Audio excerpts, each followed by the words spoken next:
Hi, Foomcog. Yes! Okay. I'm excited. I'm excited now. I was not excited yesterday when I was practicing this sermon.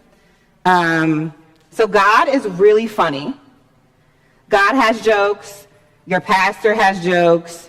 Y'all have jokes. Everything is so funny because I agreed to preach this first sermon in the Unraveled sermon series.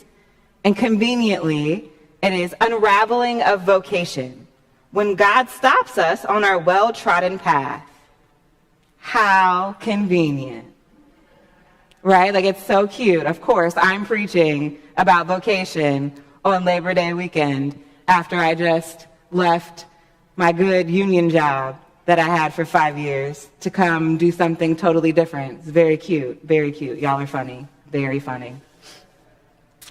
Having to preach this morning reminds me of a story, instance that I had with Dan, John, and Wayne a few weeks ago. This actually happened when Daniel was preaching. I got here early/on time, and I was chit-chatting, and Dan did this beautiful pastoral care move where he asked me essentially, how is it with my soul? He noticed how I had been and just wanted to check in. And I told him the truth, that I was a hot mess. I don't know what was going on. My life was in shambles, right? I don't know what's happening. Yes, I have clothes and I have food and I have a place to stay, but beyond that, this whole vocation unraveling situation is really getting to me. Somehow, John and mainly Wayne got themselves into the conversation. And I said something like, I just never really saw my life going this way. Like, this isn't what I planned for my life. And I think it was Wayne who chimed in and said, oh, go talk to John. He's the only person whose life has gone exactly how he planned it. Right. And I was like, yeah, I got jokes. That was cute. It made me feel better, though. It made me feel better. So I had to take that bit of wisdom, and I'm still trying to chew on it. So I had that bit of wisdom, and then I'm asked to preach today, and I think, well, what did I say last time? Last time I stood here, what did I say? And I said, well, what I tried to say was, when you ask God to hear, God will respond, and you will be compelled to action. Now, this morning, I feel like what I'm saying is there's a Labor Day reminder. When you were compelled to action, you agreed to work. However, the work changes. But you're not working alone. God may call us to change course. And it may not be easy. And it may take a while to adjust. But we're not alone. And I think the good news here is, the statement of faith here is, God's way is better. So I just gave you the sermon. That's it. Online, if you want to go, make your breakfast or take a nap, go back to sleep, you got it. Everything else is just showing you, in perhaps a lawyerly fashion, proving to you how I got to this truth, how I got to this good news. And we're going to do it the same way I promised you I would do it. I love my formula. We're going to talk about the situation, the complication, the resolution, and again, we'll go over the good news. Amen? So, it seems like our main character this morning is Saul. Maybe not, but we'll get there. But I want to talk about the context. Before we get to Acts chapter 9, in Acts chapter 8, we see Saul is in Jerusalem participating in acts of persecution. That's what the text says. The text in verse 3 tells us that Saul began to destroy the church, little c. How? Not by simply being at the temple or being around the perimeter, right? Not by simply being menacing or threatening. No. Saul began to destroy the church by going from house to house. He dragged off both men and women and put them in prison. I think my friends in Chicago would say Saul was a killer. He was a shooter. I'm going to make a rap reference here that you all won't get, something like King Von. I mean, he was, Cousin Victor, he was in the street. And so, in Acts 9, we see Saul doing presumably what Saul thought he was called to do. Because certainly, an actor like Saul wasn't going as hard as he was going in his persecution efforts without believing that that was what he was supposed to be doing. I mean, certainly Saul believed that he was in his bag, that he was doing what he was called to do, that that was his vocation. And he was doing a good job. I mean, ruthless. He was taking women and putting them in prison. He had no limits. He had no bounds. And then, here's where we get to the complication. Here's where Saul's vocation begins to change. As he neared Damascus on his journey, suddenly a light from heaven flashed around him. Jesus, today in the form of a black woman, amen and ashe, shows up on the road. And in good Jesus fashion, right, there isn't this subtle sort of shift in vocation, right? There isn't this gentle, hey Saul, all right, we're going to stop all the killing, all the persecution. We're going to put a pause on that. All right, ixnay on that. We're just going to do something else, right? No, there wasn't this sort of gentle, subtle, let me bring you along. We got a light from heaven flashing. We got him falling to the ground. The men who were traveling with him were speechless, right? They heard something but didn't see anything. Saul finally gets up from the ground. I mean, this is a whole scene. When he opens his eyes, he can't see. For 3 days, he can't see. He doesn't eat. He doesn't drink. I mean, this is a whole fiasco to change his vocation. It's not easy. Not easy. But it happens. Now, I think some pastors and scholars would disagree with me, but in my opinion, Saul's change in vocation was actually the simplest thing that happens in this text. Yes, even though there's this huge show, right? There's this complication in the scene where everything changes for Saul. From our perspective, I mean, that was the right thing to happen, right? I mean, Saul just gets an ending that we would all hope for. He goes from being the bad guy to the good guy. I mean, this is a picture book ending. Yes, it may have been difficult. He didn't eat for 3 days. He was fasting or whatever, right? He couldn't see, fine. But like in the end, he comes out on top. So I had to find a way to make this more difficult. Because the Saul situation, it's kind of boring. What I have to call out, what we have to note, is what I said earlier.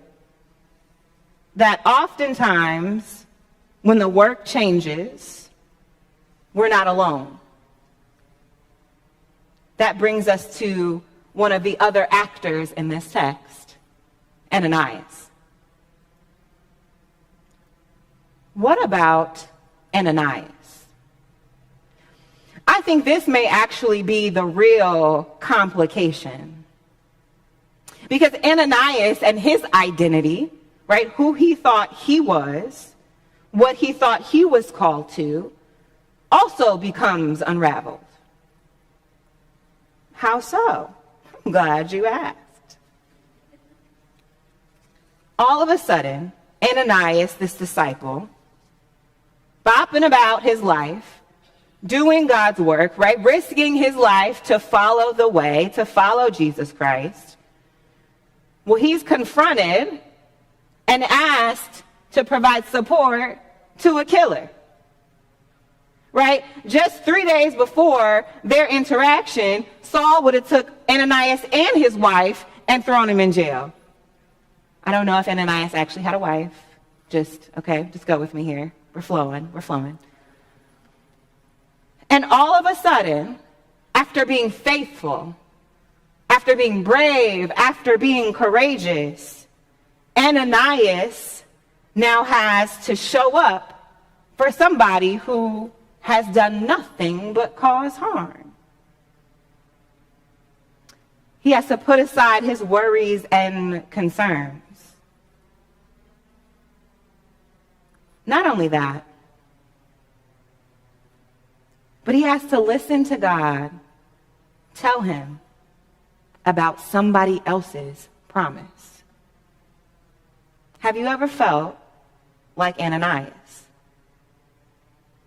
When first approached with this task, Ananias says, I've heard many reports about this man. Victor, Ananias says, yo, I know homie, and I don't want no parts of this. I've heard about all the harm he has done to your holy people in Jerusalem. And he has come here with authority from the chief priest to arrest all who call on your name.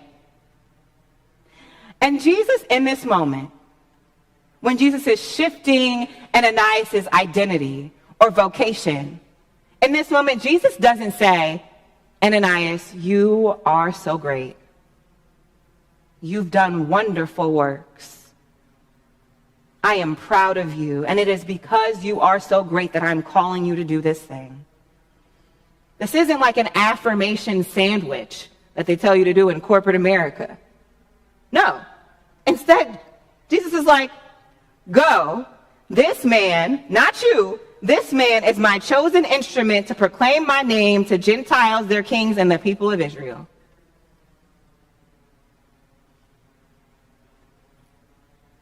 What? So I'm supposed to go here, risk my life, lay hands on somebody who I know is a killer, and you can't even tell me I'm doing a good job? Church, what about Ananias? I think that we are less likely to see ourselves as Saul. But again, have you ever been Ananias? Have you ever been on the path that you thought you were called to? Following God, doing all the things. And then all of a sudden, you have to do something that you never thought you would have to do.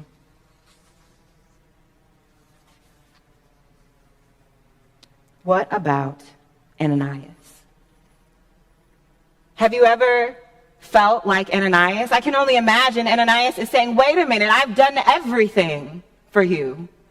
I've sacrificed for you, and this is the reward that I get. That guy gets to be called and chosen, and I just have to show up and touch him? That's my lot in life? Maybe you haven't experienced an Ananias moment from a vocation standpoint as much as you have from perhaps a church member standpoint or a community member standpoint. Wait a minute. This young black girl gets to come into church, just be the assistant. I've been doing all of this work. I know no one here actually feels that way, but you get my vibe. This moment, how Ananias, I imagine, is feeling, feels a lot like the contemporary reading from Matthew, right? We have these two baristas, and if you've ever had a service job, like you can feel, right, the frustration in this foolishness, right? Like, first of all, who agreed to $200? Anyway, different, that's aside, that's okay. But we have these two baristas who agree to do all of this work all day long, And then all of a sudden, the boss brings in 2 other people at the last minute who definitely don't do as much work, and they get paid the same amount. Wait a minute.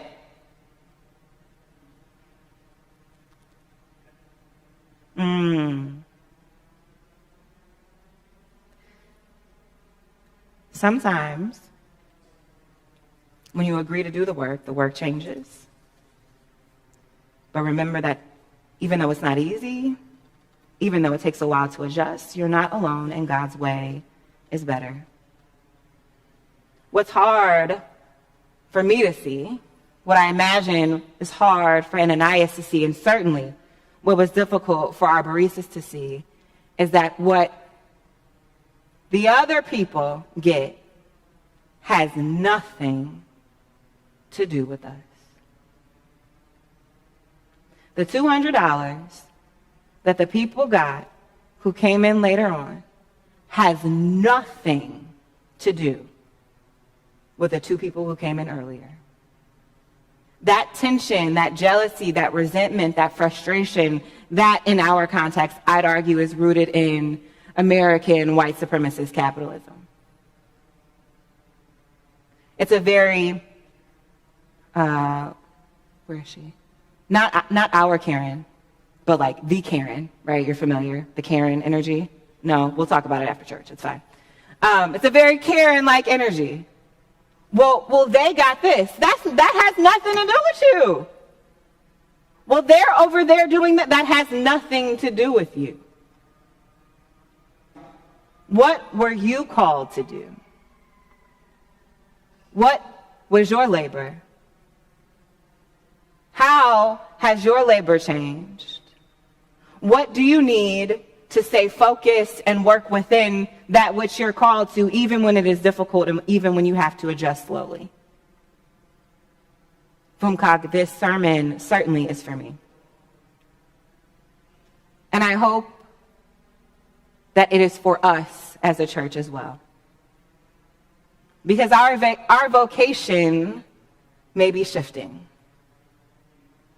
Our call, our attitude, our identity, our understanding may be shifting. Perhaps there is new wine that we can't put into old wineskins. But boy, is that shift difficult. Because we have been trained. We have been taught to be worried about somebody else's $200. We have been taught to worry about, oh, this is so me. We have been taught to worry about what is the other person getting? How is the other person flourishing? At the back to school drive, me. Well, how are they going to use their backpacks? That has nothing to do with me. I'm giving out the backpacks. That was my call. That's it. That's it, right? I don't need to be worried about anything else. The instinct, the reaction is human. And in our context, it's very American. God makes clear through this parable, however, that is not the way. That God's way is indeed better. I, one day, am going to preach a feel-good sermon that's going to come all together, and the resolution is going to be like, yay, we're so happy, and the celebration is also going to be like, yay, we're so happy, but today is not that day. How do we resolve the tension around Ananias? How do we resolve the tension we see in the parable in Matthew? How do we resolve the tension in ourselves when we are tempted to do the very American thing of minding somebody else's business and being worried about somebody else's gifts instead of what we're called to do? There is no easy answer. In the text, Ananias vocalizes his lament. And then what? And then what? Does the work. I feel some type of way about this, God. I'm going to go ahead and do the work. That's the call. What happens in Matthew? Everybody gets paid the same amount. And the person who's making that call as the young folks would say, stands on business, right? Isn't bullied, isn't shifted, doesn't change. And guess what? In the end, everybody is okay. So, the celebration for our first Unraveled sermon series, Unraveling a Vocation, when God stops us on our well-trodden public defender path for Labor Day weekend. The question in the back of your bulletin: what happens when our tightly knit plans unravel into loose threads? What can we do when we can't hold it all together anymore? What do we become when our identity as a church, as a people, as a country, or the path we're on comes undone? What do we do? The celebration here is we do the work. We stay on the new path. We remember that it may not be easy, that it may take a while for us to adjust and to get it right. We remember that we are not alone, and we believe.